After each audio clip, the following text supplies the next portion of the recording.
네, 나라살림연구소 정창수입니다. 오늘은 지방교육재정교부금 얘기를 하겠습니다. 참 용어를 이해하기가 참 어렵죠. 여러 가지 다양한 용어들이 여러분들 헷갈리게 할 텐데요. 사실은 이 용어가 또 하나의 언어인 것 같아요. 예산의 언어. 그래서 이 용어를 이해하는 순간 예산을 이해하게 되는 거죠, 사실은.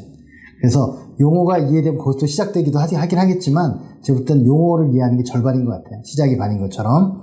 자, 우리가 중앙에서 내국세를 거두면 내국세에서 19.24%는 무조건 이제 지방으로 간다고 했잖아요.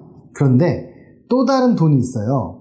20.27% 되는 돈을 요즘 20.79%까지 올라갔는데 그 돈을 지방교육재정을 위해서 교부를 해줍니다. 근데 여기서는 교부세가 아니라 교부금이라고 표현을 합니다. 그래서 원래는 이게 2001년도에서는 11%였는데 계속 올라간 거예요. 해마다 계속 올라가고 특히 이제 아이들이 점점 많아졌거든요. 2001년도 이럴 때는.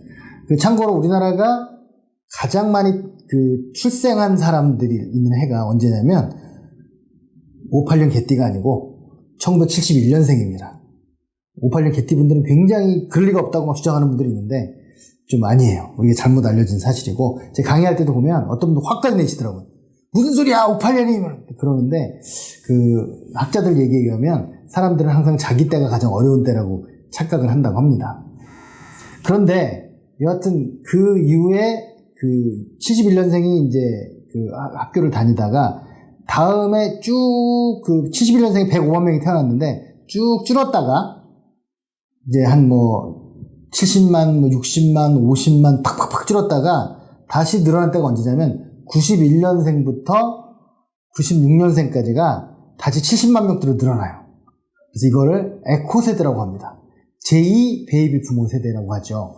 그래서 그러면 얼마입니까? 91년생이 학교에 들어오는 거는 11년이죠. 그래서 쭉 2001년부터 계속해서 2010년대까지 91, 01, 11 그러니까 11년도에 20살이 되니까 그 초중고를 2000년대에 다니는 거잖아요. 그래서 그때 교육재정이 굉장히 부족했던 거예요. 그래서 계속 교육재정 교부금을 늘려간 겁니다. 내국세에서 11%였던 걸 20%까지 올라간 거죠. 더군다나 박근혜 정부 때 뭐가 있었냐면 누리과정이 시작됩니다. 유치원생한테도 이제 교부금을 주게 되니까 돈이 너무 부족하다 그래서 유아교육지원 특별회계라는 것을 만들었어요. 그래서 이 두 가지로 이제 진행이 됐는데 문제는 지금 그렇게 해서 96년생까지가 2016년에 끝났잖아요. 그래서 2016년까지 지방교육재정이 굉장히 힘들었어요. 빚도 늘고 지방교육체 발행하고 막 늘었는데 문제는 이제 97년생부터 팍팍팍팍 줄기 시작해가지고 지금 작년에는 25만 명도 안 태어났다는 거잖아요. 그래서 인구가 줄기 시작했다는 거죠, 전체적으로. 그러다 보니까 어떤 문제가 발생했냐면 지금 1인당 학생들에 대한 교부금이 1,500만 원을 넘어섰고 지방자치단체가 또 주는 돈이 있거든요. 그것까지 합치면 2천만 원을 육박하는 걸로 됐습니다. 학생 1인당.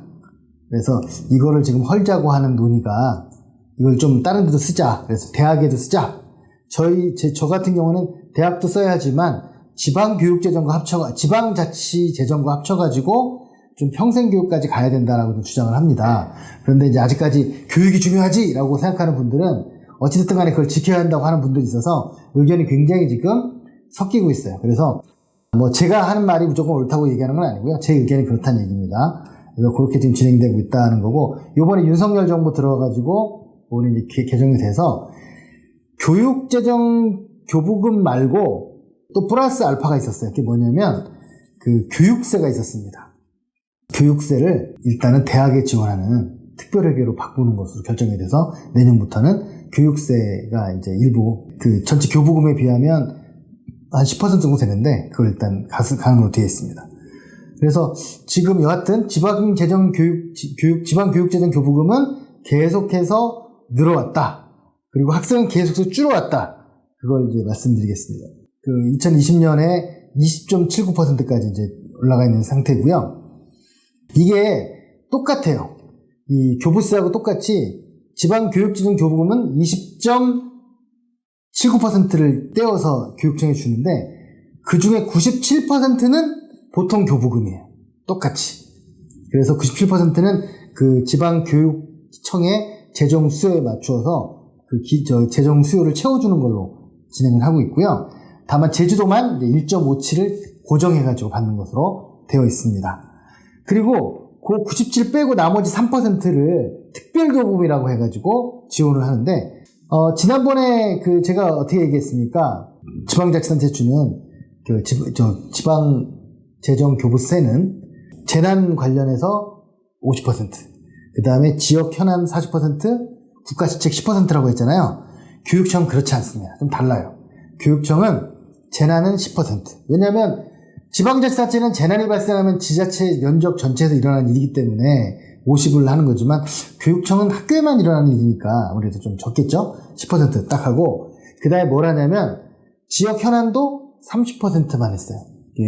지방자치단체 주는 교부세에서는 40이었는데 30을 해서, 그래서 이제 그게 특별한 교육 현안에 대해서 지원한다 이렇게 돼 있고, 나머지 60%가 뭐냐면 국가시책에 대한 부분들을 지원하는 걸로 돼 있는데, 아무래도 이게 이제 교육청의 자율성이 높다 보니까 중앙정부가 하자는 걸 안 할 가능성이 있으니까 인센티브로 60%를 이제 지원하는 걸로 되어 있습니다. 그러다 보니까 이제 지금 이게 한 60조가 넘으니까 한 60조 정도 되는 교부금 중에서 3%니까 거의 한 2조 가까운 돈을 특별 교부금으로 주게 되고, 그 중에 이제 한 반이 넘는 1조 넘는 돈이 국가시책 특별 교부금으로 나눠지게 됩니다. 그래서 행정안전부에서 주는 지방행정교부세, 지방재정교부세와 비슷한 어떤 구조로 되어 있지만, 다만 특별교부금은 좀 다르다. 다른 기준을 통해서 준다. 그렇게 이해를 하시면 되겠습니다. 그래서 뭐 보통 교부금은 아까 말씀드린 대로 97%, 20.79에 97% 주고요. 방식은 뭐 거의 똑같기 때문에 만약에 지방재정교부세를 이해하시면 지방교육재정교부금도 충분히 이해할 수 있게 됩니다. 그래서 기초수요액을 채워주고, 그 다음에 수요보정이라고 해서 약간 이제 특별한 부분에 대해서 수요를 인정해주는 것, 그 다음에 인센티브를 주는 수요 자체 노력 반영 비율도 있고, 그렇게 해서 보통 교부금을 산정해줍니다. 그리고 이제 특별교부금도 마찬가지로 이렇게 존재하는 거고, 그리고 이제 교부금의 배정 현황을 보면 21년도에 59조 5천억, 그래서 한 60조 되거든요. 최근에 특징적인 건 뭐냐면, 아까 말씀드린 대로 17년 정도까지는 굉장히 빚이 늘다가, 그 다음에는 이제 지금 급격히 학생이 줄고 교부금이 증가하다 보니까 지금은 교부금이 남아가지고 정산을 해보면 지금 교부금이 지금 1년에 한 4조 정도 지금 교육재정 안정화기금에 포함이 됩니다. 이게 지금 제가 볼 때는 누적이 벌써 한 5조 가깝게 되는데요. 앞으로 이게 더 기하급수로 늘어날 가능성이 있습니다. 그러다 보니까 지금 이 돈을 이렇게 돈이 넘치는 거 아니냐, 그렇게 지금 얘기가 되고 있는데, 저는 이게 여하튼 조금 다른 차원에서 돈이 남으니까 뺐자 이런 게 아니라, 교육이라고 하는 게 초중고생만 교육이 있는 게 아니니까 그거를 좀 넓은 의미에서 총괄적으로 봤으면 좋겠습니다. 그런데 아무래도 이제 관료사회는 좀 그렇지가 않아서, 그리고 또 관료사회에 또 연결되어 있는 각종 이해관계자들도 각각 따로 분리되어 있기 때문에 이게 쉽지는 않은 것 같습니다. 아무튼 교육은 백년지대계라고 했는데, 이 좀 전체 지혜를 모아서 총괄적인 또 접근을 했으면 좋겠다라는 좀 생각을 합니다. 아마도 제가 볼 때는 앞으로 재정 쪽에서 가장 큰 논쟁거리가 바로 교육재정 교부금을 어떻게 할 거냐, 이 논쟁이 될 거라고 생각을 합니다. 마치겠습니다.